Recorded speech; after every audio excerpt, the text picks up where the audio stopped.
First of all good morning to all of you. तो अपन lecture continue करते हैं। Lecture number 5 strength of material, stress strain और elastic constant, ये अपनी यूनिट है। स्ट्रेस के बारे में थोड़ा बहुत पढ़ा था हमने, क्या होता है स्टार्टिंग मैंने आपको बताई थी। अब मैं आपको उसको फॉरवर्ड करता हूँ। देखो भाई, स्ट्रेस में नेक्स्ट हमारा टॉपिक वो है kind of stresses. Kind of stresses कितने प्रकार के होते हैं भाई स्ट्रेसेस? अप्लाइड फोर्स के आधार पे कि हम बाहर से फोर्स कैसा लगा रहे हैं और अंदर किस प्रकार का इफेक्ट उत्पन्न हो रहा है, उसके आधार पे अपने स्ट्रेसेस काफी प्रकार के होते हैं। उनको मैं फ्लो चार्ट बनाता हूं। स्ट्रेस अपना होता है, सबसे पहला जो होता है हमारा वो होता है नॉर्मल स्ट्रेस। नॉर्मल स्ट्रेस, उसके बाद में आता है हमारा कौन सा, बेंडिंग स्ट्रेस, फिर शियरिंग या टेंजेंशियल स्ट्रेस,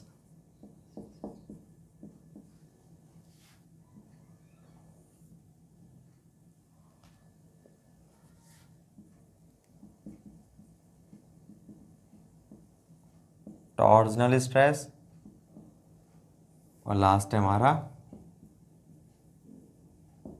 बियरिंग स्ट्रेस। सबसे पहला नॉर्मल स्ट्रेस के बारे में बात करते हैं।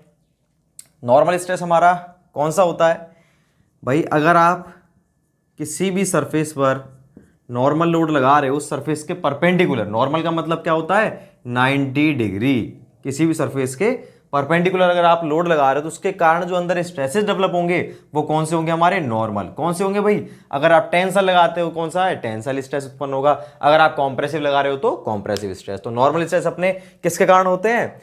ये वो स्ट्रेसेस हैं जो किसी सरफेस के परपेंडिकुलर लोड लगाने के कारण उत्पन्न होते हैं। ठीक है, क्यों उत्पन्न होते हैं ये?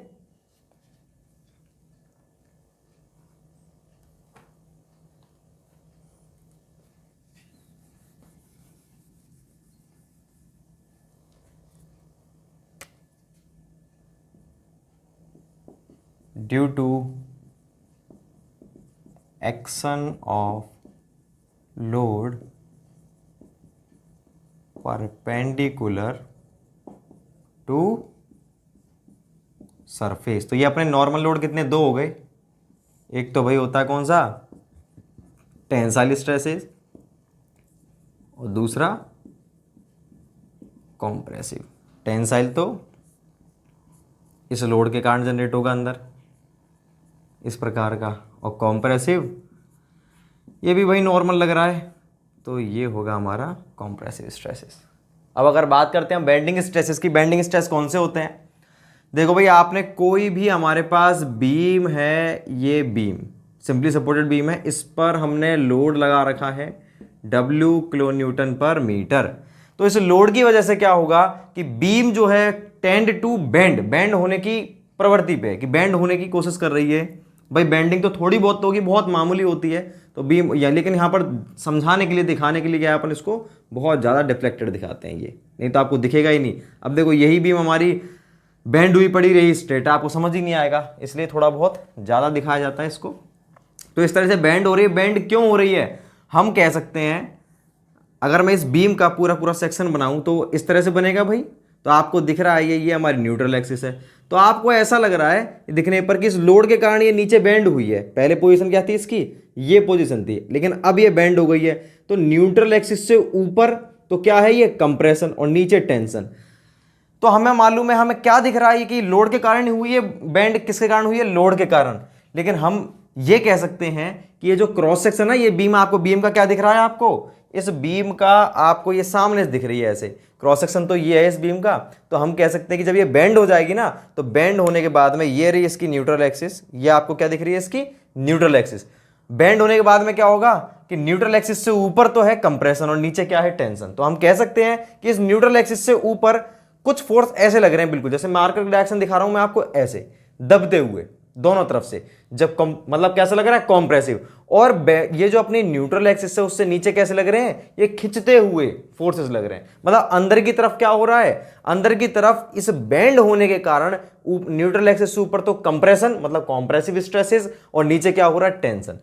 उसकी स्ट्रेसेस के कारण ही ये बेंडिंग हो रही है। तो हम कह सकते हैं कि ये कौन से स्ट्रेसेस है हमारे जो डेवलप होंगे ना इस क्रॉस सेक्शन पर, इस क्रॉस सेक्शन पर जो हमारे स्ट्रेसेस डेवलप होंगे ड्यू टू बेंडिंग, वो कौन से होंगे, बेंडिंग स्ट्रेसेस। तो बेंडिंग स्ट्रेसेस टॉप पर तो क्या होते हैं, कॉम्प्रेसिव, और बॉटम पर क्या होते हैं, टेंसाइल। होते कहां पर है, ये क्रॉस सेक्शन पर होंगे। इस तरह से काट के देखूंगा ना मैं तो क्रॉस सेक्शन पर आपको दिखेगा स्ट्रेसेस यूं लग रहे हैं, न्यूट्रल एक्सिस से ऊपर तो अंदर की तरफ और न्यूट्रल एक्सिस से नीचे बाहर की तरफ। तो ये होते हैं हमारे कौन से स्ट्रेसेस, बेंडिंग स्ट्रेसेस। तो बेंडिंग स्ट्रेसेस जो होते हैं हमारे ड्यू टू बेंडिंग, ये किसके कारण होते हैं भाई, bending stresses due to bending moment. इसको थोड़ा सा डायग्राम बनाता हूं मैं आपको जिससे आपको थोड़ा बहुत समझ में आए। ये यूडीएल लग रहा था जिसके कारण ये जो बीम है हमारी वो इस तरह से डिफ्लेक्ट हो जाएगी, ठीक, डिफ्लेक्ट हो गई, इस तरह से हो गई डिफ्लेक्ट। ये इसकी न्यूट्रल एक्सिस है, न्यूट्रल एक्सिस से ऊपर तो कॉम्प्रेसिव और नीचे टेंसाइल। यही है हमारे बेंडिंग स्ट्रेसेस, कॉम्प्रेसिव, टेंसाइल। ये हमारे बेंडिंग स्ट्रेसेस होते हैं। इसको मैं डिटेल में पढ़ाऊंगा भाई। मैंने आपको बताया था कि सभी को यूनिट को मैंने इस तरह से बाइफरकेट किया कि आपको अच्छी तरीके से आप कोरिलेट कर सको और समझ पाओ, याद रखने में आसानी हो। तो सबसे पहले तो हमने पढ़ा था प्रॉपर्टीज, सेकंड यूनिट हमारी stress strain elastic constant, next रहेगी हमारी प्रिंसिपल स्ट्रेसेस। प्रिंसिपल स्ट्रेस के बाद में सभी स्ट्रेसेस को कंप्लीट करेंगे। पहले हम जितने भी स्ट्रेसेस होते हैं उन सभी को कंप्लीट करेंगे, उसके बाद फिर हम पढ़ेंगे स्ट्रेस। देखो तो प्रिंसिपल स्ट्रेस तीसरी यूनिट रहेगी, उसके बाद में चौथी रहेगी अपनी बेंडिंग स्ट्रेसेस, पांचवी रहेगी शेयरिंग स्ट्रेसेस, छठी रहेगी हमारी टॉर्सनल स्ट्रेसेस, उसके बाद में रहेगी कॉम्बाइंड स्ट्रेसेस। फिर हम पढ़ेंगे इन स्ट्रेसेस के कारण कौन सी एनर्जी स्टोर होती है, स्ट्रेन एनर्जी। स्ट्रेन एनर्जी से रिलेटेड है हमारी थ्योरी ऑफ फेलियर, तो उसके बाद पढ़ेंगे theory of failure. Theory of failure के बाद में फिर हम क्या पढ़ेंगे, फिर हम आएंगे हमारे जो सॉम के जिनसे क्वेश्चन जनरली उठते हैं, जैसे सीजी हुआ, एमआई हुआ और एसएफडी, बीएमडी और स्लोप डिफ्लेक्शन। 6 टॉपिक्स ये हैं इंपॉर्टेंट, वो उसके बाद में पढ़ेंगे। तो इस और बाकी बची हुई चीज़ों को उसके बाद में, जैसे कॉलम, स्प्रिंग्स और ये सिलेंडर, स्फेयर, इन सब चीज़ों को बाद में देखेंगे। तो अपना इस बिल्कुल सीक्वेंस से चलेंगे अपन, तो आप कॉन्टिन्यू इसमें जुड़े रहें। शेयरिंग स्ट्रेसेस देखते हैं। शेयरिंग स्ट्रेसेस क्या होते हैं, ये होते हैं हमारे किसी भी सरफेस के पैरेलल, जो ये हमारा सरफेस है इस तरह से, नीचे से कोई बॉडी हमारी जुड़ी हुई है ज़मीन से, ठीक है, फिक्स्ड है, मैं इस सरफेस के पैरेलल लगा रहा हूँ लोड। तो जब इस सरफेस के पैरेलल लोड लगाऊंगा तो ये क्या करेगा, ये इस सरफेस, देखो ये हमारी कोई बॉडी थी, आपको दिख रही है सरफेस ये है, इस सरफेस के पैरेलल में यूं लोड लगा रहा हूं, तो ये क्या कर रहा है मेरा लोड, ये लोड इस लेयर को, इस टॉप सरफेस पर जो लेयर है उसको आगे खिसकाने की कोशिश कर रहा है कि भाई तुम भी साथ चलो। क्या ये साथ जा रही है, क्या नहीं जा रही। क्यों नहीं जा रही, क्योंकि ये इक्विलिब्रियम के अंदर है और इसके अंदर कोई फोर्स ऐसा है जो इसको अपोजिट डायरेक्शन में रोक रहा है, मतलब ये यूं ले जाने की कोशिश कर रही है, उसको रोक रहा है।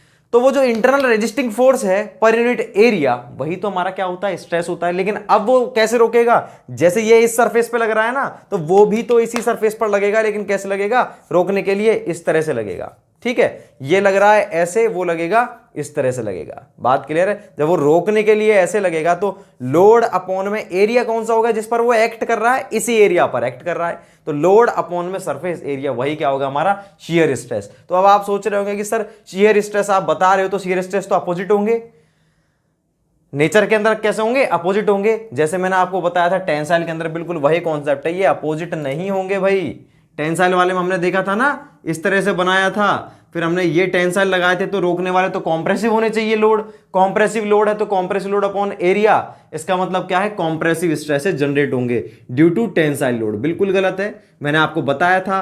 पहले तो मैंने बनाया था ये वाला डायग्राम कि इधर वाला सीन तो ऐसे होगा, फिर मैंने बनाया था कौन सा डायग्राम, ये वाला डायग्राम, कि इस वाले सेक्शन पर, ये जो सेक्शन है ना एक्स एक्स, इस सेक्शन पर हमारे क्या हो रहा है, इस एक्स एक्स सेक्शन पर इंटरनली ये लोड इस तरह से जनरेट। अगर मैं इन दोनों को कंबाइंड कर दूं तो क्या हो रहा है, इसी सेक्शन पर देखो मैं कंबाइंड कर रहा हूं बस, तो आपको ये दिख रहा है, इसका मतलब क्या है, टेंसाइल के कारण टेंसाइल नहीं होंगे, सॉरी टेंसाइल के कारण कॉम्प्रेसिव नहीं होंगे, क्या होंगे, अंदर टेंसाइल स्ट्रेसेस ही जनरेट होंगे। बात क्लियर है। तो ऐसे ही हमारे शियर स्ट्रेस का होता है। शियर स्ट्रेस का बनाता हूं मैं किस तरह से, शियर स्ट्रेस का, शियर स्ट्रेस का देखिए पहले यहां पे मैं लिख देता हूं क्यों जनरेट होते हैं भाई, ये due to action of load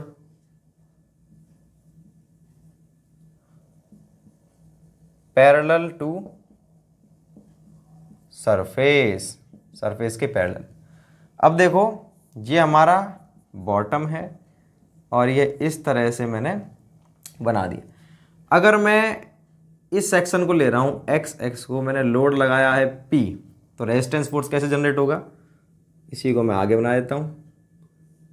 यहां पर तो हुआ ऐसे, रोकने के लिए कैसे होगा,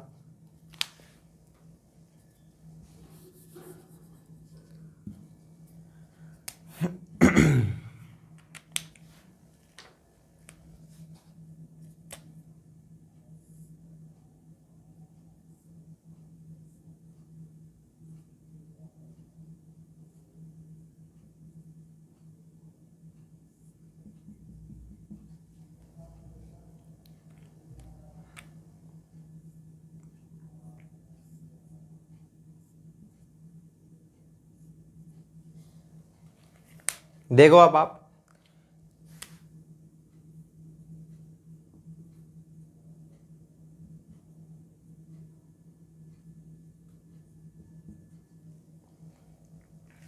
मैंने इस सेक्शन को काट करके दिखाया है।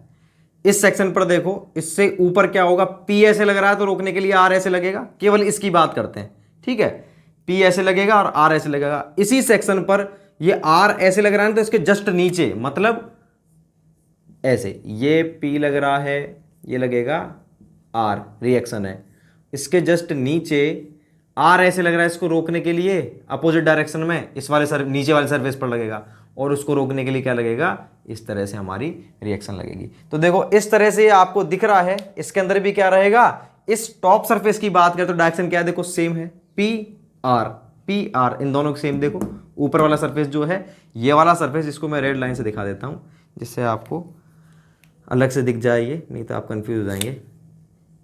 ये सरफेस और ये जो टॉप सरफेस है, मतलब ऊपर से अगर देखेंगे तो उन सभी सरफेस पर जो स्ट्रेस की वैल्यू है वो क्या रहेगी, सेम रहेगी, डायरेक्शन भी सेम रहेगी। टॉप सरफेस पर देखो ऐसा लग रहा है पी, बॉटम सरफेस पर देखो नीचे से देख रहे हैं तो ये आर की डायरेक्शन ऐसी है, इधर भी डायरेक्शन ऐसी है। तो ये स्ट्रेसेस कौन से हमारे, ये होते हैं हमारे कौन से स्ट्रेसेस, शियर स्ट्रेसेस। मतलब अगर मैं इस रेजिस्टेंस अपॉन में सरफेस एरिया कर दूंगा तो हमारा क्या ज्ञात होगा, शियर स्ट्रेस। कैसे ज्ञात करते हैं इसको हम देखेंगे अगली से अगली यूनिट के अंदर। अब बात करते हैं टॉर्जनल स्ट्रेसेस। टॉर्जनल स्ट्रेसेस कौन से होते हैं, ये मेरे पास कोई एक बीम थी, इस बीम को मैंने गाड़ दिया, ऐसे गाड़ दिया। अब मैं क्या कर रहा हूं, इसका सेंटर है, ये आपको दिख रहा पॉइंट, सेंटर से कुछ सरफेस की जो डिस्टेंस है ये मैंने रेडियस आर से डिनोट कर रहा हूं। अब मैं क्या कर रहा हूं, इस रेडियस पर इस तरह से एक फोर्स लगा रहा हूं, फोर्स। तो ये देखो ये तो सर्किल था, ये पॉइंट है, ये रेडियस है, इस पर मैं फोर्स कैसे लगा रहा हूं, ऐसे लगा रहा हूं पी। तो ये डिस्टेंस मिल गई कि नहीं मिल गई, इसको कितनी मिली है, आर रेडियस को स्मॉल आर से डिनोट कर देता हूं, स्मॉल आर। तो इस एक मोमेंट लग रहा है इसके ऊपर, कौन सा मोमेंट लग रहा है, P इंटू आर का। कौन सा मोमेंट लग रहा है, P into small R. Load into distance ही तो होती है मोमेंट। तो भाई P इंटू आर का एक मोमेंट लग रहा है इसके ऊपर। तो ये जो मोमेंट है, इस मोमेंट के कारण बीम इस तरह से घूमने की कोशिश करेगी। क्या घूम जाएगी, क्या नहीं घूमेगी। अगर ये घूम गई, घूमते ही फेल हो गई। क्यों फेल हो गई, क्योंकि इसके अंदर डिफॉर्मेशन आ चुकी है, कैसी, इन इलास्टिक, या बोला जाए इसमें प्लास्टिक डिफॉर्मेशन आ चुकी है। और प्लास्टिक डिफॉर्मेशन आते ही ये यील्डिंग हो गई तो हमारा मटेरियल फेल माना जाता है डक्टाइल के अंदर, ठीक है। और ब्रिटल की बात करते हैं तो फिर रप्चर होती है। मैं आपको फेलियर बता चुका हूं पहले ही। तो हम फेलियर चीजों की स्टडी करते नहीं है। तो ये चीज क्या है, घूमी नहीं। क्यों नहीं घूमी, इसलिए नहीं घूमी कि इस तरह से आपने एक यूं लगा रहे हो ना, ये मूवमेंट इस तरह से लगा रहे हो आप, तो इधर से देखो मेरा हाथ, कोई चीज इसको ऐसे रोक रही है, ये चीज हो रही है। तो आप ऐसे लगा रहे हो ये, और पीछे से कैसे रुक रहा है, ऐसे। तो ये भी क्या है, पीछे से अपने आप एक मूवमेंट जनरेट हो रहा है।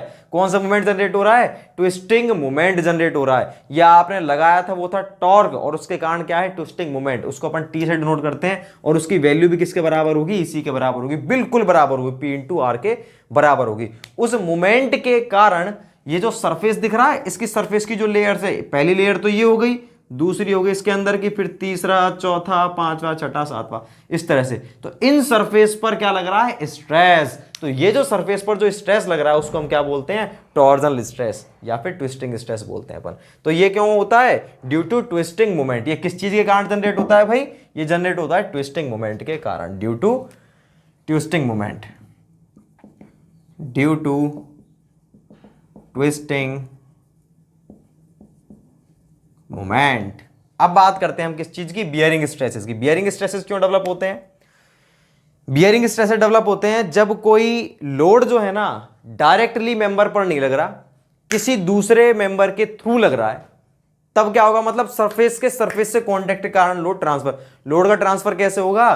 किसी सरफेस से दूसरे सरफेस पर लोड का ट्रांसफर हो रहा है, उसके कारण हमारे कौन से स्ट्रेस डेवलप होंगे? Bearing stress. अभी समझ में नहीं आया आपको? अब समझ आएगा। देखो, अगर मैं क्या कर रहा हूं, ये हमारे पास मेंबर था, इस मेंबर पर मैंने क्या किया, ये मेरा कोई मेंबर है, इस मेंबर पर मैंने ये लोड था डायरेक्टली ऐसे लगा दिया, यूं यूं। तो देखो क्या होगा इसके अंदर, इसमें एक जहां पर लोड लग रहा है ना कॉन्सेंट्रेट, वहां पर ये पिचक जाएगा, मतलब पंचिंग हो जाएगी। पंचिंग शियर पढ़ा होगा सॉइल मैकेनिक्स में, मैं पढ़ाऊंगा आपको तो बताऊंगा। तो ये पंचिंग हो जाएगी एक तरह से। ये कौन से स्ट्रेस है बताओ? ये तो कॉम्प्रेसिव स्ट्रेस है। आपने सरफेस के परपेंडिकुलर लगा दिया लोड और उसी सरफेस पर लगा दिया, तो ये था हमारा कॉम्प्रेसिव स्ट्रेस। लेकिन मैंने क्या किया कि ये पंचिंग नहीं हो, कि जो लोड है ना, लोड डायरेक्टली इस पॉइंट पर लग रहा है, मैं चाह रहा हूं पूरे एरिया पर फैले, ये फैल करके फिर जाए अंदर। तो फिर मैंने क्या किया, वो जो एक सरफेस था उसके ऊपर मैंने एक मेंबर रखा। अब इस लोड को इस मेंबर पर लगा रहा हूं ऐसे।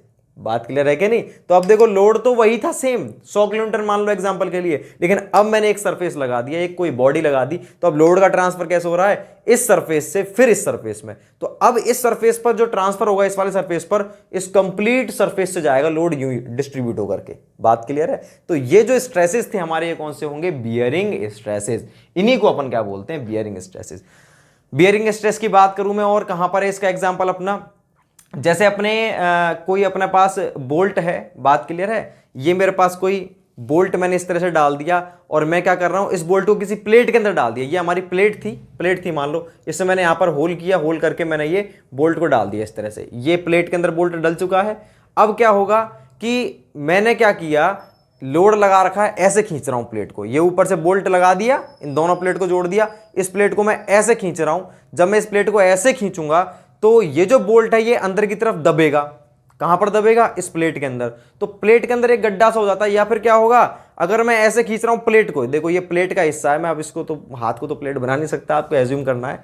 ये प्लेट का हिस्सा यहां पर भी बंद है ये। अगर मैं इस प्लेट को यूं खींचता हूं, इधर की तरफ खींचता हूं, तो क्या होगा, ये जो सरफेस है ना, ये वाला सरफेस, ये प्लेट का ये सरफेस है, ये क्या करेगा, ये जो बोल्ट है, बोल्ट के सरफेस पर यहां पर गड्ढा बना देगा।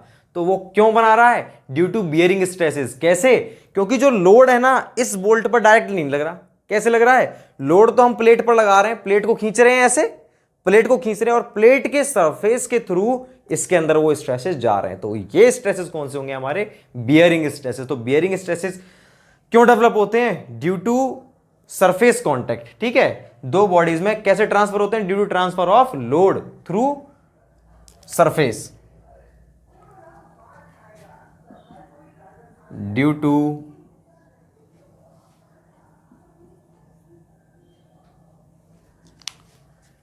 transfer of load, due to transfer of load from surface to surface। Example के लिए देखो, ये हमारी बॉडी थी, इस बॉडी पर मैंने एक अलग चीज़ रख दी, एक और बॉडी, ये लोड लगा रहा हूँ। तो यहाँ पर कौन से स्ट्रेस डेवलप होंगे? Bearing stresses. बात क्लियर है? तो ये आप कंप्लीट हमारे स्ट्रेस थे, काइंड ऑफ स्ट्रेस। आप इसको उतार लें, इसके बाद फिर मैं इसमें एक दो नोट लिखेंगे हम। पॉज करके उतार लें भाई, पॉज कर लो, मैं इसको मिटाता हूँ।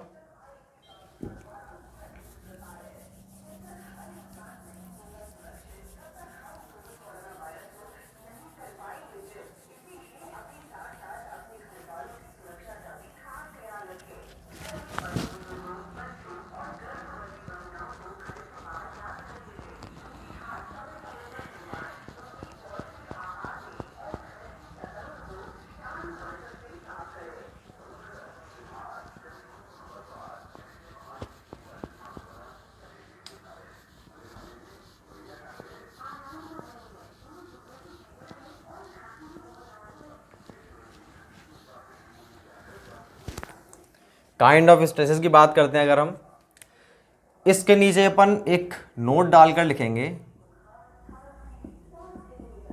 कॉम्प्लीमेंट्री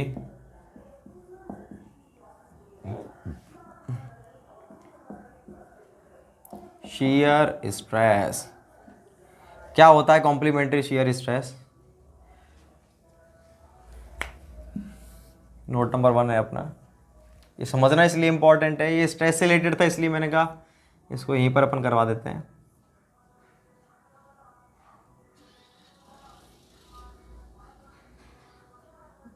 देखो भाई,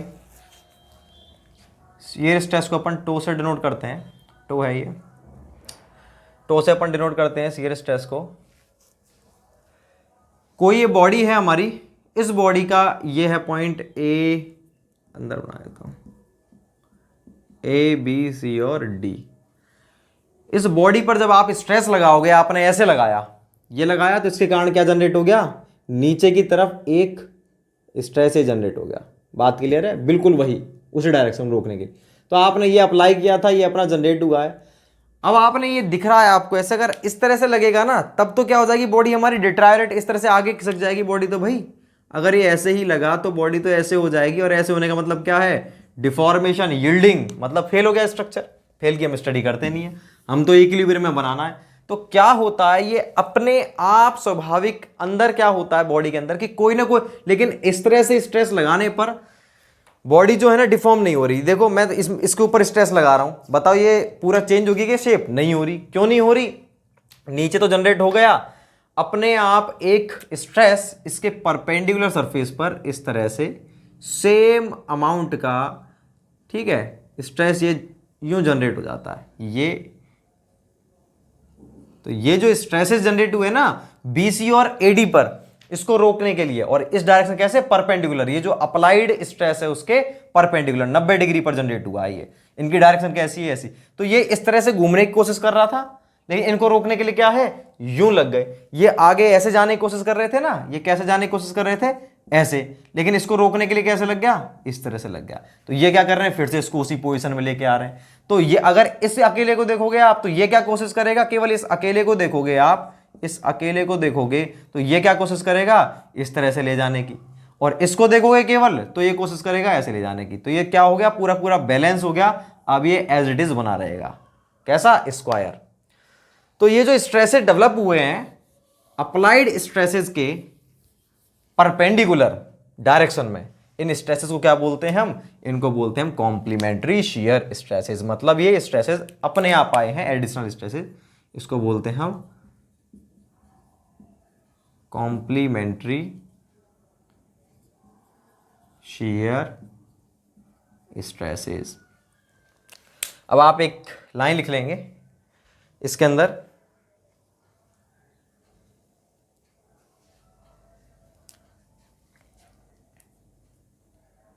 किसी भी बॉडी पर शियर स्ट्रेस अप्लाई करने पर उस बॉडी को इक्विलिब्रियम में रखने के लिए उन स्ट्रेसेस के परपेंडिकुलर डायरेक्शन में सेम क्वांटिटी के स्ट्रेसेस डेवलप होते हैं, जिन्हें कॉम्प्लीमेंट्री शियर स्ट्रेस, ऐसा इसका मतलब क्या, शियर स्ट्रेस कहा जाता है। तो ये होता है कॉम्प्लीमेंट्री शियर स्ट्रेस। आप इसको उतार देंगे, ये हमारा नोट नंबर 1 था। तो इसमें चीज क्या थी काम की, सेम क्वांटिटी, और दूसरी चीज परपेंडिकुलर, और तीसरी चीज इक्विलिब्रियम बनाने के लिए। तो ये होते हैं हमारे कॉम्प्लीमेंट्री शियर स्ट्रेसेस।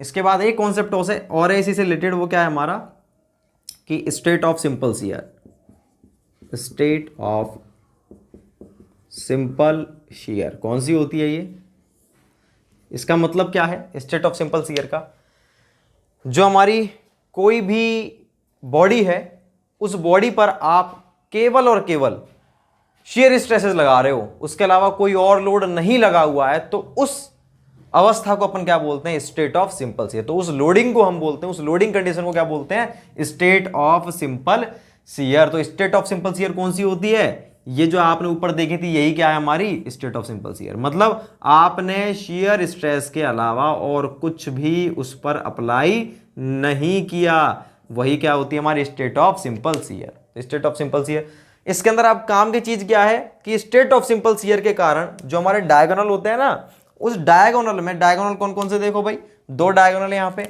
एक तो है हमारा ये डायगोनल और दूसरा कौन सा है ये डायगोनल। ये पॉइंट लिख देता हूं ए बी सी और डी।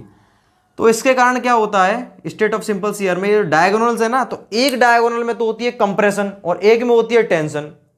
एक डायगोनल में तो कॉम्प्रेसिव स्ट्रेसेस जनरेट होते हैं और दूसरे में टेंसाइल। अब आप खुद भी सोच सकते हो इसको, अगर मैं ना भी बताऊं तब भी आप सोच सकते हो कि इसमें कौन से डायगोनल में तो कॉम्प्रेसिव स्ट्रेसेस जनरेट होंगे और कौन से में टेंसाइल। तो आपको दिख रहा है ये कि ये दोनों के दोनों जो दिख रहे हैं ना, ये वाले शियर स्ट्रेसेस ये कहां जा रहे हैं, उस डायरेक्शन में। तो इसकी जो लेंथ कौन से डायरेक्शन में इंक्रीज होने की कोशिश करेगी, ये जो है इस तरह से होने की कोशिश करेगा। ये कैसे होने की कोशिश करेगा, ये इस तरह से होने की कोशिश करेगा ये। तो ये वाला जो डायगोनल है हमारा कौन सा AC, ये तो बढ़ने की कोशिश करेगा, मतलब इसमें कौन से स्ट्रेसेस लग रहे हैं टेंसाइल। और ये वाला डायगोनल क्या हो जाएगा हमारा, ये वाला डायगोनल कम हो जाएगा, इसमें कौन से होंगे हमारे कॉम्प्रेसिव स्ट्रेसेस जनरेट होंगे। बात क्लियर है क्या नहीं। तो इसमें तो होते हैं हमारे कॉम्प्रेसिव स्ट्रेसेस जनरेट, कौन से में BD के अंदर। अब अगर देखो इसको मैं इस तरह से लगा देता उल्टी डायरेक्शन में, तब क्या होता, अगर मैं इसको उल्टी डायरेक्शन में लगा देता, इधर की तरफ अगर मैं लगाया था इसको, ये देखो अगर मैं इसकी डायरेक्शन ऐसे कर देता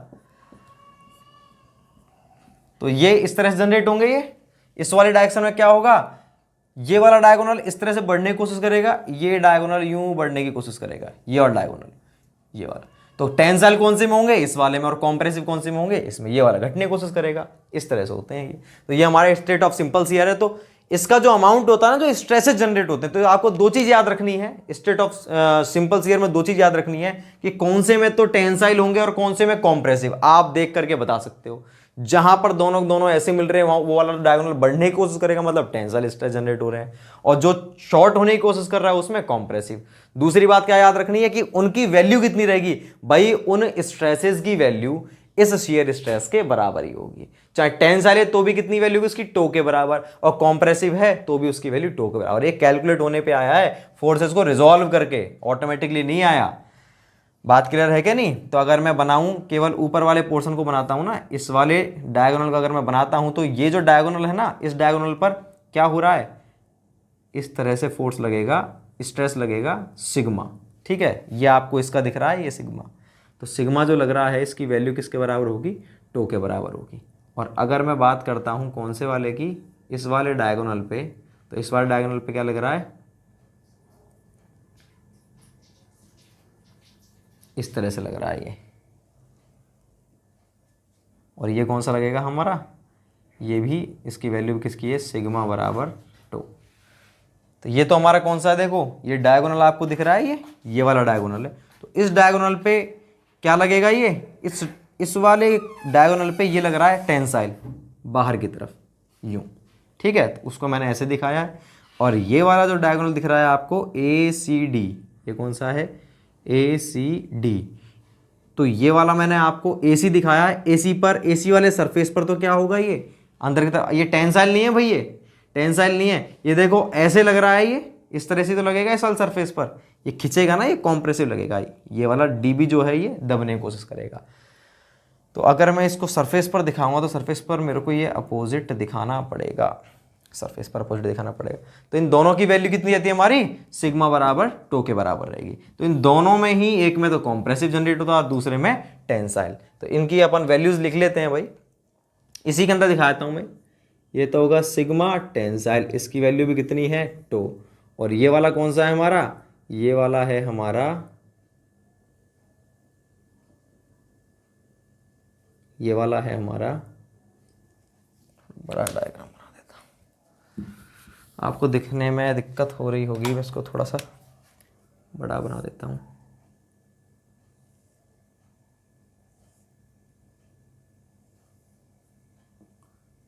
एक तो है ये और एक डायगोनल है ये ए बी सी और डी। इसमें तो टेंशन, इसमें कंप्रेशन। ये जो है सिग्मा टेंसाइल, इसकी वैल्यू भी टो के बराबर होगी। और ये कौन सा है, सिग्मा सी कॉम्प्रेसिव स्ट्रेस, इसकी वैल्यू भी किसके बराबर होगी, टो के बराबर होगी। तो एक लाइन लिख लेते हैं अपन इसके अंदर, स्टेट ऑफ सिंपल सीयर लिख करके इसमें लिखेंगे, जब किसी बॉडी पर केवल shear स्ट्रेस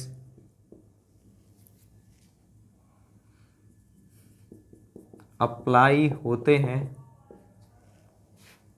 तो इस कंडीशन को स्टेट ऑफ सिंपल shear कहा जाता है। स्टेट ऑफ सिंपल shear कहते हैं, ठीक है। इस कंडीशन में एक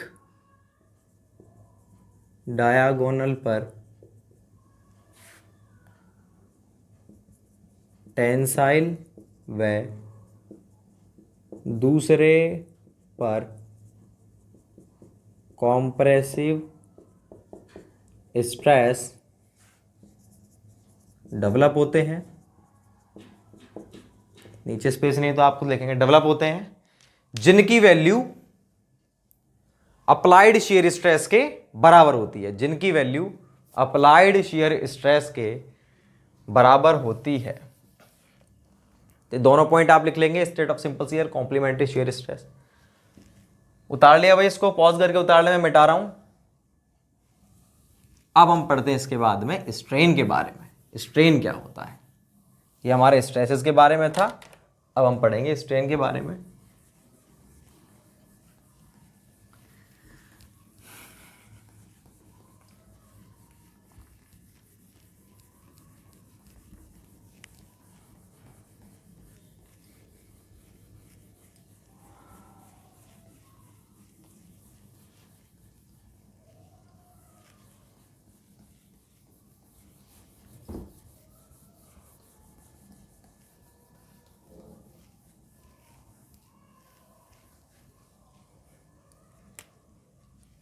नेक्स्ट हेडिंग लिखेंगे अपन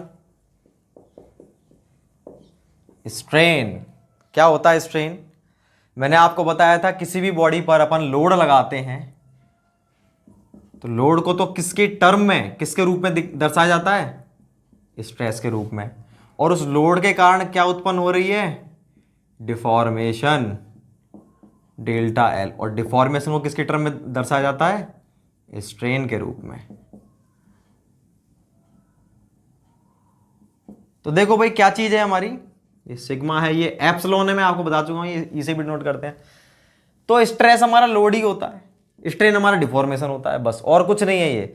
बस लोड को हम किसके रूप में दिखा रहे हैं, लोड पर यूनिट एरिया, तब क्या कहला देता है, वो स्ट्रेस कहलाता है। और लोड अगर आप डिफॉर्मेशन को पर यूनिट लेंथ के रूप में दर्शा रहे हो तो क्या कहला देगा, स्ट्रेन कहलाएगा। तो एक ही चीज है, लोड बोलो तो स्ट्रेस है और डिफॉर्मेशन बोलो तो स्ट्रेन है। तो स्ट्रेन क्या होता है, इसको किस तरह से ज्ञात करेंगे हम, मतलब डिफॉर्मेशन को किसके रूप में दिखा रहे हैं हम, आप इसको उतार सकते हो याद रखने के लिए। तो अगर स्ट्रेस क्या है हमारा, लोड ही है स्ट्रेस, और स्ट्रेन क्या है हमारी, डिफॉर्मेशन है। डिफॉर्मेशन पर यूनिट लेंथ कि स्टार्ट में पहले तो क्या लेंथ थी, अब कितना उसमें चेंज आया है, बस। तो चेंज और स्टार्ट की जो लेंथ है उन दोनों का रेशियो हमारा क्या होता है, स्ट्रेन होता है। स्ट्रेन कितने प्रकार की होती है हम देखते हैं। तो स्ट्रेन क्या है,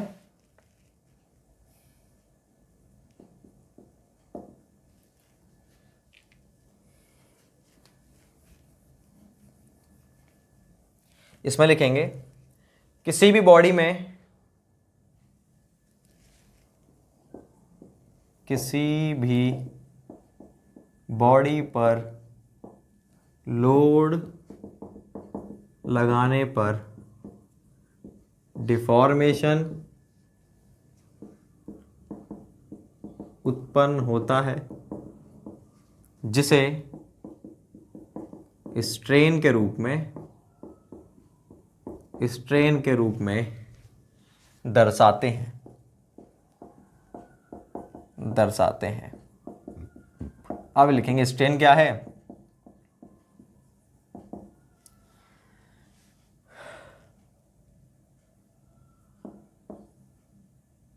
चेंज इन लेंथ अपॉन में second change in dimension upon में initial dimension.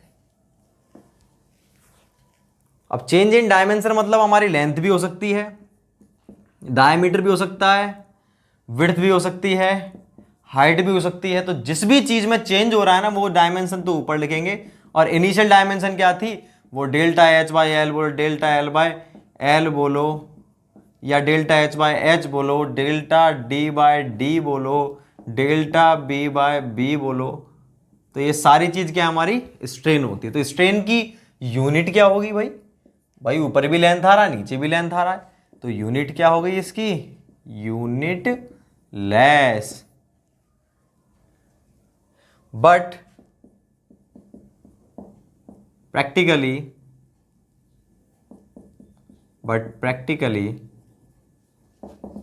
it is read as metre पर मीटर। लेकिन देखो हम बोलेंगे कैसे हमेशा, बट प्रैक्टिकली हम कैसे डिनोट करते हैं स्ट्रेन को, 0.2, स्ट्रेन की वैल्यू 0.2 है, 0.2 नहीं बोलेंगे, 0.2 मीटर पर मीटर, इस तरह से अपन इसको बोलते हैं। तो ये इसकी यूनिट होती है। अब हम इसके बाद में लिखते हैं भाई काइंड ऑफ स्ट्रेन। स्ट्रेन के प्रकार कौन कौन से होते हैं। सबसे पहला हमारा तो 4 प्रकार की स्ट्रेन होती है। तो अभी अब आप इसको उतार देंगे पॉज करके, फिर मैं काइंड ऑफ स्ट्रेन को ऊपर से लिखता हूं।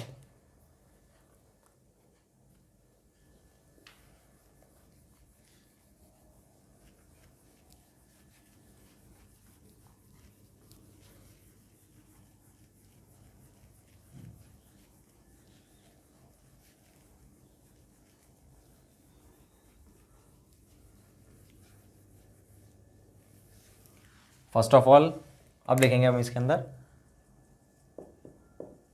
Kind of strain. पहली हमारी लीनियर और लॉन्गिट्यूडिनल स्ट्रेन, दूसरी है लेटरल और ट्रांसवर्स स्ट्रेन, तीसरी है हमारी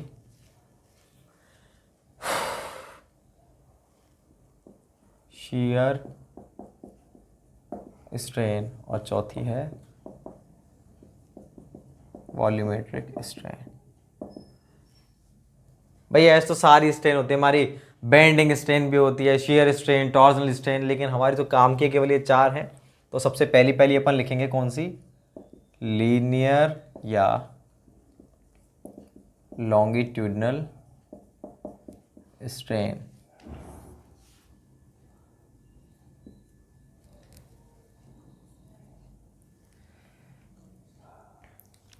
लीनियर स्ट्रेन क्या होती है, लॉन्गिट्यूडिनल, हमने जो लोड अप्लाई किया है जिस डायरेक्शन में, और उसी डायरेक्शन में क्या हो रहा है आपका, डिफॉर्मेशन हो रहा है।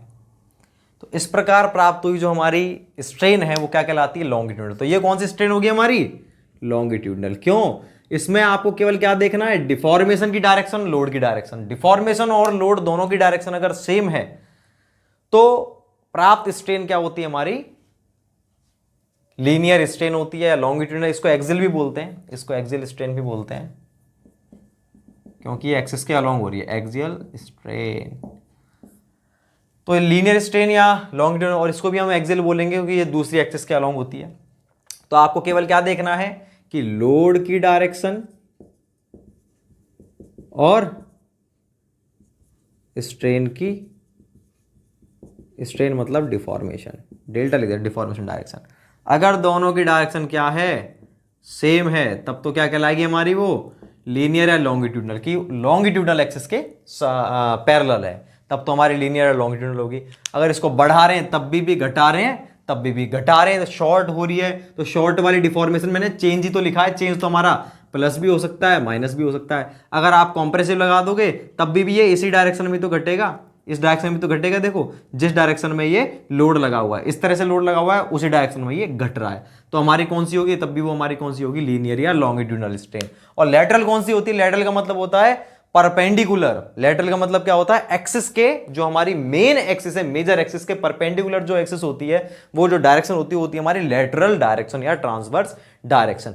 तो अगर हमने लोड तो लगाया है इस डायरेक्शन में, लेकिन डिफॉर्मेशन हो रहा है इसके परपेंडिकुलर डायरेक्शन में, तब जो हमारी स्ट्रेन प्राप्त हो रही है उसे हम क्या बोलेंगे, लेटरल स्ट्रेन। तो सीधी सी बात है, अगर मैं इसको खींचता हूं ऐसे पी से, तो क्या होगा, तो इसके अंदर दो चीजें होंगी।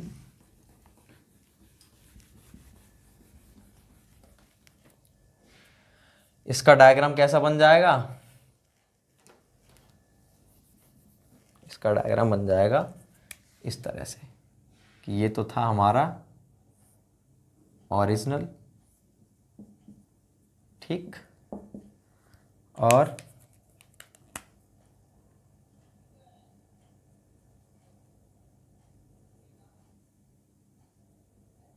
तो अब आपको दिख रहा है साफ साफ इसमें क्या हो रहा है। अब ये ऐसा हो चुका है, ऐसा हो गया, ये रेड जो दिख रहा है मतलब ये ऊपर से कम हो गया डेल्टा डी, डायमीटर कम हो गया इसका, और ये इधर से बढ़ गया कितना, डेल्टा एल। तो ये जो डिफॉर्मेशन हुई है, ये वाली डिफॉर्मेशन कौन सी, डेल्टा डी वाली, ये तो कौन सी डिफॉर्मेशन है इसकी, लेटरल डिफॉर्मेशन। तो डेल्टा डी अपॉन में इनिशियल डायमीटर कितना था, डी था, तो ये तो हो जाएगी हमारी लेटरल स्ट्रेन। और लोड की डायरेक्शन में कौन सी हो रही है, डेल्टा एल हो रही है, डेल्टा एल अपॉन एल कौन सी हो जाएगी हमारी, लॉन्गिट्यूडनल। तो लॉन्गिट्यूडनल स्ट्रेन कौन सी होती है, जो लोड के डायरेक्शन में ही स्ट्रेन उत्पन्न होती है उसे बोलते हैं लॉन्गिट्यूडनल, जो लोड के परपेंडिकुलर डायरेक्शन में होती है उसे बोलते हैं लेटरल। इन दोनों का रेशियो क्या होता है वो हम आगे देखेंगे इलास्टिक कांस्टेंट के अंदर, यहाँ पर नहीं देखेंगे, वहीं पर पढ़ेंगे इसे हम। तो आप लॉन्गिट्यूडनल और लीनियर के बारे, इनके बारे में लिख लेंगे आप, पहले लिखेंगे लीनियर या लॉन्गिट्यूडनल स्ट्रेन में, एक लाइन लिखेंगे इसके अंदर।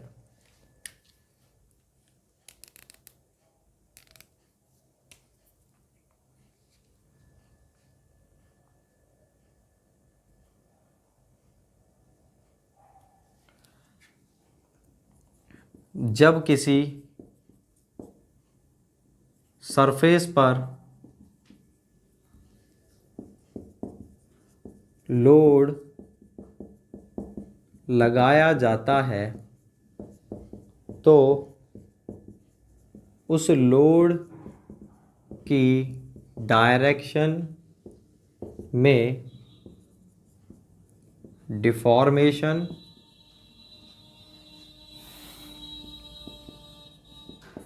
उत्पन्न होता है, जिसे लॉन्गिट्यूडनल स्ट्रेन द्वारा दर्शाते हैं। तो किसमें, लोड की डायरेक्शन में। बात क्लियर है। तो अपना ये जैसे ये डायग्राम है ना, इस डायग्राम के अंदर आप इस डायग्राम को इसके नीचे उतार लेंगे, तो यहाँ पर डेल्टा एल बाय एल क्या है हमारी, ये होती है लॉन्गिट्यूडनल स्ट्रेन। तो लॉन्गिट्यूडनल स्ट्रेन क्या होगी हमारी इस डायग्राम के अंदर, आप डी एल बाय एल भी लिख सकते हो, कुछ भी लिखो आप, ये डी एल लिख दिया मैं, डी, इसका डायमीटर अगर मैं दिखाऊंगा, डेल्टा से दिखाता हूँ, नहीं तो आप डेल्टा डी, डेल्टा एल, ठीक, जिससे अब आपको समझने में दिक्कत नहीं आई। तो देखो भाई यहाँ पर अपनी कौन सी है ये, लॉन्गिट्यूडनल स्ट्रेन। स्ट्रेन को अपन देखो एप्सिलॉन से भी डिनोट करते हैं और ई से भी डिनोट करते हैं, एप्सिलॉन या स्मॉल ई, ये कितना हो जाएगा, डेल्टा एल बाय एल। इस वाले डायग्राम का है, चल रहा है ये। दूसरा लिखते हैं अपन लेटरल स्ट्रेन, आप इसको उतार लो, इसके बाद में डायग्राम जरूर बना लें भाई, मैं तो इसी के अंदर करेक्शन कर दूंगा। अब मैं इसको मिटा रहा हूं, सेकंड लिखता हूं मैं,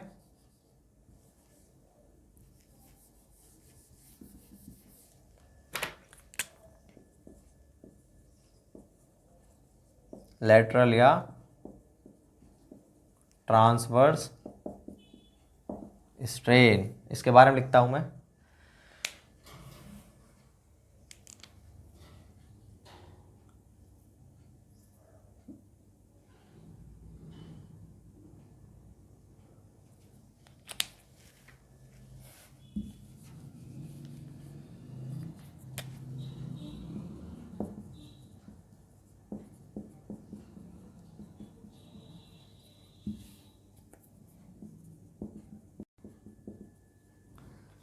देखो भाई, ये क्या है लैटरल स्ट्रेन।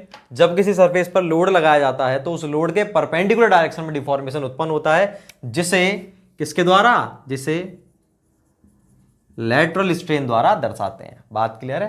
तो लोड तो लग रहा है हमारा इस डायरेक्शन में, लेकिन उसके परपेंडिकुलर डायरेक्शन में ये जो आपको दिख रहा है ना डेल्टा डी, ये क्या है अपना, मैं आपको लिख देता हूं। स्टार्टिंग लेंथ कितनी थी इसकी, एल थी, और ये कितना था, ये था कैपिटल डी।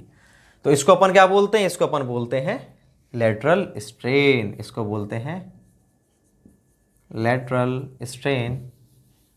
डेल्टा, इस डायग्राम के अंदर डेल्टा डी अपॉन में डी, तो ये होता है हमारा लेटरल स्ट्रेन। उतार दो इसको।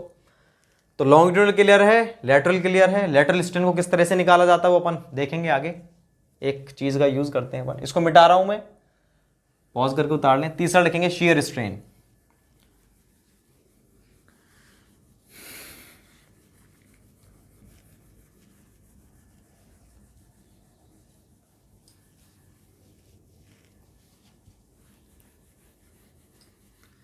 शियर स्ट्रेन कौन सी होगी, तीसरा लिखेंगे शियर स्ट्रेन।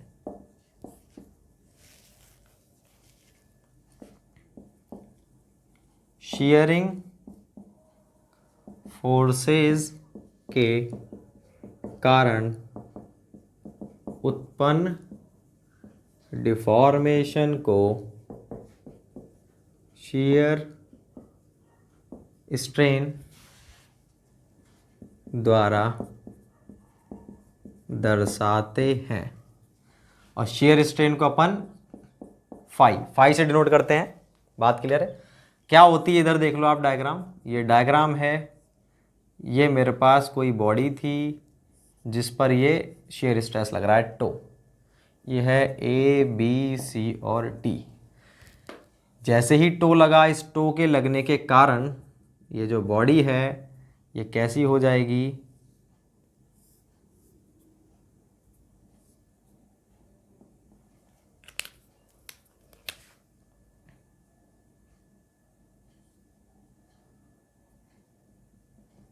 इस तरह से। तो ये जो आपको दिख रहा है ना, ये जो आपको दिख रहा है, इसी को अपन क्या बोलते हैं, फाई बोलते हैं। ये मान लीजिए डेल्टा एल हुआ है, स्टार्टिंग की जो इसकी लेंथ थी वो थी एल। इस लोड को लगाने से ये पॉइंट यहाँ से बी जो है यहाँ पहुँच गया बी डैश, और ये क्या था हमारा बी था, बी से बी डैश हो चुका है। तो ये कितना घूम गया, कितना स्ट्रेन, इस तरह से फाई घूम चुका है ये आगे। तो ये जो स्ट्रेन है इसी को हम क्या बोलते हैं, इस एंगल को ही हम बोलते हैं शियर स्ट्रेन बोलते हैं। तो कैसे निकालेंगे इसको अपन, इसको अपन शियर स्ट्रेन को देखो, शियर स्ट्रेन को अलग ही तरीके से मेजर किया जाता है कि हम जो डिफॉर्मेशन है वो तो हम देखेंगे उसी डायरेक्शन में, ठीक है। और आप इनिशियल लेंथ कौन सी लोगे, जो उस फोर्स के परपेंडिकुलर सरफेस जो है उस पर जो उसकी जो लेंथ है वो ली जाएगी एल। ये नहीं है कि delta L upon L, delta L upon L, ये नहीं करेंगे, डेल्टा एल अपॉन में, क्योंकि एक तरह से एंगल को दर्शाता है ये। तो ये होती है हमारी शियर स्ट्रेन होती है। इसके अंदर एक चीज और काम की है, वो क्या है काम की, वो मैं आपको बताता हूं कि शियर स्ट्रेन के कारण जो हमारा ये तो फाई है, कि जो हमारा ये इस तरह से डायगोनल जो है ना, ये डायगोनल कौन सा डायगोनल, एसी डायगोनल हमारा थोड़ा सा बढ़ जाता है। पहले तो अलग था, वो आपको दिख रहा है भाई, इसकी लेंथ जो है ना, अगर आप इसको देखोगे भाई, जब ये यहां तक की बॉडी थी, ये पहले तो क्या था, डायगोनल ये था ए से सी तक का, अब ये क्या हो गया सी डैश। तो ए सी की जो वैल्यू है, ए सी डैश की वैल्यू ए सी से क्या है, ज़्यादा है। जितनी भी ज़्यादा है, मान लो डेल्टा एल ज़्यादा है, अपॉन में इसकी स्टार्टिंग लेंथ कितनी थी, एल थी, तो ये कौन सा स्ट्रेन होगा हमारा, ये होगा डायगोनल में स्ट्रेन। तो डायगोनल जो स्ट्रेन होता है ना, ये टोटल स्ट्रेन का कितना होता है, हाफ होता है। ये इंपॉर्टेंट पॉइंट है, इसको हम नोट में लिख लेंगे। इसको बोलते हैं linear strain in diagonal due to shear stress. फिर से मैं समझा दूंगा, पहले अपन इसके बारे में लिखते हैं। शियर स्ट्रेन क्या होता है, शियर स्ट्रेन फाई से डिनोट करते हैं, क्या होगा हमारा,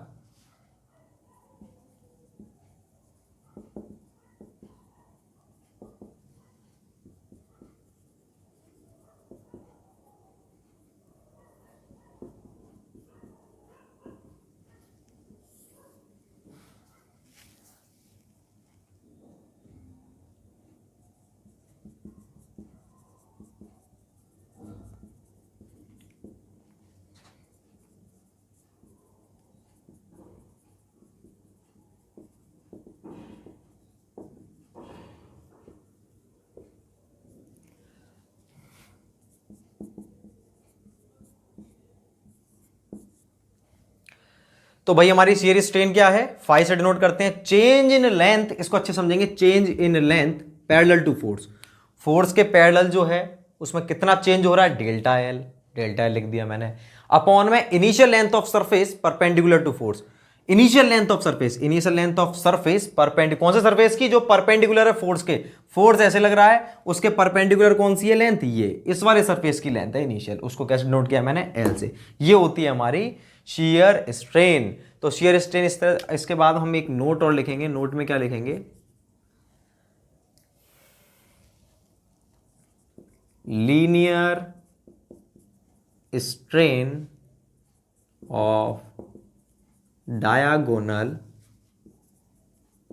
ड्यू टू शियर स्ट्रेस। मतलब कौन सी होगी हमारी, ये डायगोनल जो है बढ़ चुका है, कितना बढ़ गया है, मान लीजिए अगर मैं यहां से देखता हूं ना डाल करके, ये इस वाले पॉइंट को मैंने एफ से डिनोट कर दिया, तो कितना बढ़ गया, ये एफ सी डैश बढ़ गया, ये कितना बढ़ गया डायगोनल, पहले तो ए सी था, ए सी और ए एफ तो बराबर ही होंगे, मैंने क्या किया इस डायगोनल के यहां से बस यूं खिसका दिया, तो ये तो बराबर है, ए से सी तक का डिस्टेंस और ए से एफ तक की डिस्टेंस तो बराबर है हमारी, तो ए सी और ए एफ तो हमारा इक्वल है, लेकिन एफ सी डैश बढ़ चुका है, क्यों, इस शियर स्ट्रेस की वजह से इतना बढ़ गया एफ सी डैश। तो F C dash change in length upon initial length कौन सी थी हमारी, ए सी बोलो या ए एफ बोलो एक ही बात है। तो ये जो स्ट्रेन है अपना लीनियर ही तो है, इस डायरेक्शन में जो अपना डायगोनल है उसकी डायरेक्शन में स्ट्रेन कौन सा है, linear strain of diagonal due to shear stress. इसको कैसे नोट करेंगे अपन, एफ सी डैश अपॉन में ए सी, इसकी वैल्यू कितनी होती है 5/2। ये आपको ध्यान रखना है, ये अपन इसको नोट में लिख लेंगे, कितनी होती है, जो हमारा शियर स्ट्रेन है उसके हाफ के बराबर होती है। तो आप इसको उतार लो भाई। इसके बाद हम फोर्थ लिखेंगे, तीन हो गए काइंड ऑफ स्ट्रेन में, हमारे तीन प्रकार के स्ट्रेन हो चुके हैं। चौथा हम देखते हैं, चौथा स्ट्रेन देखेंगे वॉल्यूमेट्रिक स्ट्रेन। आप इसको उतार लें, मैं मिटाता हूं। तो अब हम चौथा देखते हैं वॉल्यूमेट्रिक स्ट्रेन।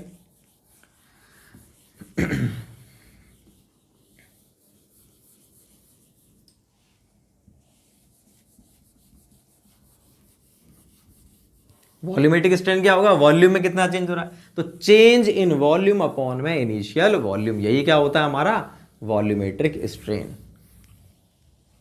वॉल्यूमेट्रिक स्ट्रेन कब होगा, हमारे पास कोई भी ऐसी बॉडी है इस तरीके की, इस पर तीनों डायरेक्शन में लग रहा है फोर्स, ठीक, कैसा भी लग सकता है, तीनों में हो सकता है टेंसाइल लग रहा है, तीनों में हो सकता है कॉम्प्रेसिव लग रहा है, इसमें टेंसाइल इन दोनों में कॉम्प्रेसिव, इसमें कॉम्प्रेसिव इन दोनों में टेंसाइल, कैसा भी हो सकता है कॉम्बिनेशन, कोई जरूरी नहीं है। उसके कारण कुछ ना कुछ इसकी वॉल्यूम कम ज्यादा होगी। अब क्या होगी इस वाले केस में, इस वाले केस में तीनों तरफ से खिंच रहा है तो बढ़ेगा ही तीनों तरफ से, इसकी जो लेंथ है वो भी बढ़ेगी और इसकी जो विड्थ है वो भी बढ़ेगी और इसकी जो हाइट है वो भी बढ़ेगी, तो तीनों ही चीजों में चेंज हो रहा है। तो इस प्रकार से जो हम निकालेंगे उसे क्या बोलेंगे, वॉल्यूमेट्रिक स्ट्रेन। तो वॉल्यूमेट्रिक स्ट्रेन क्या होता है हमारा, एप्सिलॉन वी से इसको डिनोट कर रहा हूं मैं, तो चेंज इन वॉल्यूम अपॉन में इनिशियल वॉल्यूम। तो आप इसमें एक लाइन लिख लो, क्या लिखेंगे, किसी भी बॉडी पर अप्लाइड लोड की वजह से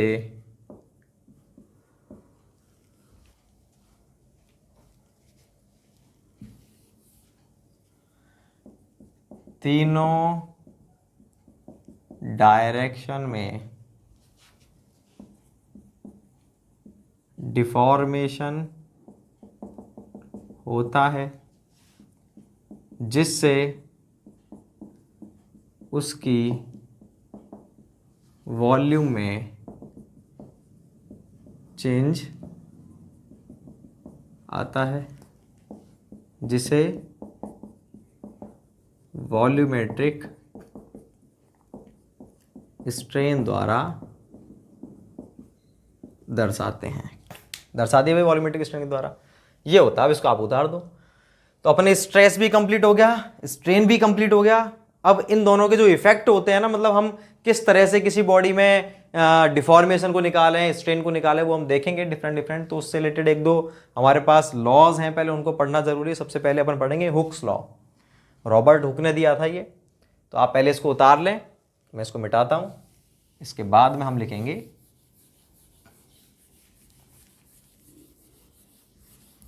हुक्स लॉ। हुक्स लॉ क्या होता है? हुक्स लॉ जो होता है ना हमारा, ये मदद करता है हमारी किस चीज को निकालने में? डिफॉर्मेशन।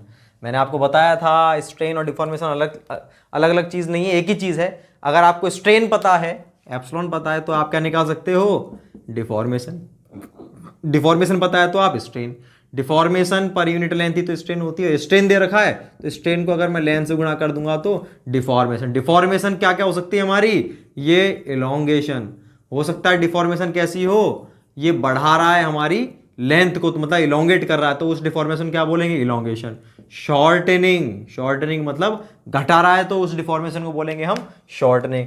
तो इलोंगेशन निकालते हैं, डिफॉर्मेशन निकालते हैं। कैसे निकालेंगे डिफॉर्मेशन को? डेल्टा एल को कैसे निकालोगे आप? स्ट्रेन इनटू में लेंथ करके। तो वही चीज अपन देखेंगे डिफरेंट बार के किस तरह से हम डिफॉर्मेशन को ज्ञात करें। तो सबसे पहले अपन एक लिखते हैं, इसके बाद में जो नेक्स्ट हेडिंग है, मेन हेडिंग, वो है हुक्स लॉ। तो अपने हुक्स क्या कहते हैं? रॉबर्ट हुक्स ने बोला कि जो हमारी ये जो लिमिट दिख रही है, limit of proportionality, A point जो दिखाया था मैंने आपको में, तो लिमिट ऑफ प्रोपोर्शनलिटी के अंडर ये लॉ वैलिड होता है। ये कहता है कि जो हमारा स्ट्रेस, ये तो कहने की बात भी नहीं थी भाई, ये तो हमको पहले ही दिख रहा था कि जो हमारा स्ट्रेस है डायरेक्टली प्रोपोर्शनल है किसके? स्ट्रेन के, अप टू प्रोपोर्शनल लिमिट। तो यही हमारा स्ट्रेस स्ट्रेन। तो इन दोनों का जो इन दोनों को एक कांस्टेंट के द्वारा दर्शाया गया था। वो जो कांस्टेंट था हमारा सिग्मा बराबर, वो कांस्टेंट किसने दिया था? ये प्रोपोर्शनलिटी, केवल प्रोपोर्शनलिटी वाली बात जो बताई थी, ये बताई थी किसने? हुक्स ने। किसी भी चीज से आप प्रोपोर्शनलिटी को हटाओगे तो आपको क्या है? कुछ ना कुछ कांस्टेंट लगाना पड़ेगा। कांस्टेंट लगा दिया मैंने ई, और ये जो ई कांस्टेंट लगा, ये किसने बताया था? ये बताया थॉमस यंग ने, नाम था ये। इसलिए इस मॉडुलस को अपन क्या बोलते हैं? Young's modulus. ठीक, यंग्स मॉडुलस ऑफ इलास्टिसिटी। तो ये जो केवल रिलेशनशिप बताई थी हुक ने, कांस्टेंट बताया था यंग ने, इसलिए इसको बोलते हैं, हुक का कांस्टेंट नहीं बोलते, इसको बोलते हैं इलास्टिक कांस्टेंट होता है किसका? यंग्स का। बात क्लियर? तो हुक क्या कहता है? हुक तो केवल इतनी सी बात कहता है कि प्रोपोर्शनल लिमिट के अंडर स्ट्रेस हमारे स्ट्रेन के डायरेक्टली प्रोपोर्शनल होता है। बात क्लियर है? जैसे जैसे आप स्ट्रेस बढ़ाओगे वैसे वैसे स्ट्रेन बढ़ेगा, जैसे स्ट्रेन बढ़ेगा वैसे वैसे स्ट्रेस बढ़ेगा, एक ही बात है। और ये केवल वैलिड कब होता है? ये फॉर्मूला हमारा वैलिड होता है ओनली और ओनली किस मटेरियल के लिए? होमोजेनियस और आइसोट्रोपिक। होमोजेनियस, इलास्टिक और आइसोट्रोपिक। तो अपन इसमें लिखते हैं, इस लॉ के अकॉर्डिंग, इस लॉ के अकॉर्डिंग प्रोपोर्शनल लिमिट के अंडर, ये लाइन मोस्ट इंपॉर्टेंट है कि कहां तक वैलिड होता है ये प्रोपोर्शनल लिमिट के अंडर, स्ट्रेस स्ट्रेन के डायरेक्टली प्रोपोर्शनल होता है। मतलब stress is directly proportional to strain up to elastic limit, और सिग्मा बराबर कैपिटल ई डॉट एप्सिलॉन। ये तो कैपिटल ई है और ये है एप्सिलॉन, वेयर ई बराबर यंग्स मॉडुलस ऑफ इलास्टिसिटी। यहां से आप देख सकते हो सिग्मा अपॉन, यहां से आप देख सकते हो सिग्मा बराबर ई इंटू में, यह क्या होता है डेल्टा एल बाय एल, ठीक है, डिफॉर्मेशन हो गया। इलोंगेशन अगर निकालनी है तो अपन को, तो डेल्टा एल अपॉन एल, और सिग्मा क्या होता है हमारा फोर्स अपॉन एरिया। तो यहाँ से अगर मुझे निकालना है क्या डेल्टा एल निकालना है, तो क्या हो गया पी एल अपॉन में ए ई। तो ये क्या चीज़ निकाल चुका हूँ मैं, डेल्टा एल बराबर डिफॉर्मेशन और इलोंगेशन, ठीक। तो इस तरह से अपन डिफॉर्मेशन, तो किसी भी मटेरियल में स्ट्रेन नहीं, मुझे क्या निकालना है डिफॉर्मेशन निकालने डायरेक्टली। ये मैंने लगा दिया लोड P, इस बार का मुझे एरिया पता है, दे के रखेगा, E पता है क्योंकि आपको मेटल, P आपको दे रखा है, लेंथ आपको दे रखी है, चारों चीज दे रखी है। क्या पूछेगा इस लोड के कारण कितना डिफॉर्मेशन आ जाएगा, तो कैसे निकालेंगे, ऐसे निकालेंगे डेल्टा एल बराबर पी एल अपॉन में ए। इस लोड के कारण कितना इसके अंदर क्या कौन सा डिफॉर्मेशन, शॉर्टनिंग, कितनी शॉर्टनिंग हो जाएगी, कैसे निकालेंगे पी एल अपॉन में ए। इस तरह से अपन निकालते हैं। तो ये अपना सिंपल सा तरीका था, ये केवल सिंगल बार के लिए है, ऐसे अपन निकालते हैं। तो अपन एक नोट में एक चीज लिख लेंगे, क्या लिखेंगे, यह लॉ केवल इलास्टिक कॉमा होमोजेनियस व आइसोट्रॉपिक मटेरियल के लिए वैलिड होता है।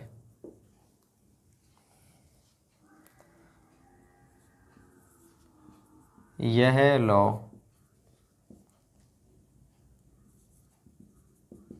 लिमिट ऑफ प्रोपोर्शनैलिटी तक, केवल लिमिट ऑफ प्रोपोर्शनैलिटी तक वैलिड है ये, इससे आगे नहीं है। इलास्टिसिटी तक नहीं, केवल कहाँ तक है, लिमिट ऑफ प्रोपोर्शनैलिटी तक है। वो तो अगर नहीं भी बोल तब भी बात कॉमन थी, प्रोपोर्शनल है तो कहाँ तक ही होगा, केवल प्रोपोर्शनल लिमिट तक होगा। तो ये हमारी इससे रिलेटेड बातें थी, हुक्स लॉ से रिलेटेड। इस तरह से हम डिफॉर्मेशन निकालते हैं। अब आप सोच रहे होंगे कि यार सर ये लॉ केवल इलास्टिक, होमोजेनियस और आइसोट्रॉपिक के लिए है। इलास्टिक तो हमें समझ में आता है, लेकिन होमोजेनियस और आइसोट्रॉपिक तो होता ही नहीं है कोई मटेरियल, आइडियल है ये तो। होमोजेनियस और आइसोट्रॉपिक तो होते नहीं, लेकिन अपन जनरली जितने भी क्वेश्चन करते हैं, हमने तो सभी क्वेश्चन में ऐसे ही निकाला है। सभी क्वेश्चन में आपने डेल्टा एल इलोंगेशन को या शॉर्टनिंग कैसे नहीं, पी एल अपॉन ए करके, मतलब ये तो हमारी चीज ही गलत हो गई। हमने आज तक सारी चीज गलत पढ़ी है, बिल्कुल नहीं। इस चीज का तोड़ मैं आपको पहले ही बता चुका हूं कि अपन सब कुछ क्या करते हैं, अगर चीज को आइडियल नहीं मानेंगे ना हम किसी भी सब्जेक्ट के अंदर, पूरे civil engineering as well as mechanical या कोई सी भी इंजीनियरिंग में, अगर हम किसी चीज को आइडियल नहीं मानेंगे तो हम इन किसी भी फॉर्मूले को अप्लाई नहीं कर सकते। आइडियल चीजों के लिए फॉर्मूले बनते हैं, मतलब हम गलत कर रहे हैं, बिल्कुल सही बात है, हम गलत कर रहे हैं, लेकिन हमारे पास कोई बुनियाद नहीं है, हमारे पास कोई ऑप्शन नहीं है। आइडियल के अलावा प्रैक्टिकल जो चीजें, इस मार्कर के लिए कोई चीज वैलिड नहीं है। डायरेक्टली वैलिड है तो आपको बहुत टाइम लग जाएगा निकालने में चीजों को। उसको हम दूर कैसे करें, जब भी डिजाइनिंग करते हैं ना, हमने लोड निकाल लिया, डिफ्लेक्शन निकाल लिया, इन्हीं फॉर्मूले से निकालते हैं सारी चीजों को। एसएफडी, बीएमडी, सारी चीजें इन्हीं से बनाते हैं हम, इन्हीं फॉर्मूले का यूज करके, मतलब आइडियल मान करके मटेरियल को। बिल्कुल सही बात है। लेकिन जब डिजाइनिंग की बात आती है, जब हम डिजाइनिंग करेंगे तब हम क्या करते हैं, उसके अंदर फैक्टर ऑफ सेफ्टी का यूज करते हैं। बस वहीं पर सारी चीजें कंपनसेट हो गई कि हमने चीज गलत मानी थी, लेकिन फैक्टर ऑफ सेफ्टी ने हमारा सब कुछ सही कर दिया। वहां पर मैंने लिखवाया है कि factor of safety is used for compensate assumptions. Assumptions को कंपनसेट करने के लिए, अजम्पशन में जो हमने वो मान रहे हैं सब चीजों को आइडियल, उसको हटाने के लिए, उस कमी को दूर करने के लिए हम क्या करते हैं, फैक्टर ऑफ सेफ्टी का यूज करते हैं। तो अब आपके माइंड में ये चीज कभी नहीं आनी चाहिए किसी भी सब्जेक्ट के अंदर कि ये चीजें क्यों मानते हैं सर, इसके लिए तो हम, ये तो होती नहीं है, फिर हम इसके लिए डिजाइनिंग क्यों कर रहे हैं, मतलब हम गलत पढ़ रहे हैं। तो आप इसको उतार लेंगे हुक्स लॉ को। हुक्स लॉ के बाद में फिर बात आती है हमारे कौन से की, सुपरपोजिशन प्रिंसिपल की। तो सुपरपोजिशन को चलो अपन नेक्स्ट लेक्चर में करते हैं, जिसमें मैं आपको एक न्यूमेरिकल कराने की सोच रहा हूँ बड़ा सा, ठीक है। सुपरपोजिशन प्रिंसिपल को अपन नेक्स्ट लेक्चर में देखते हैं। Thank you so much.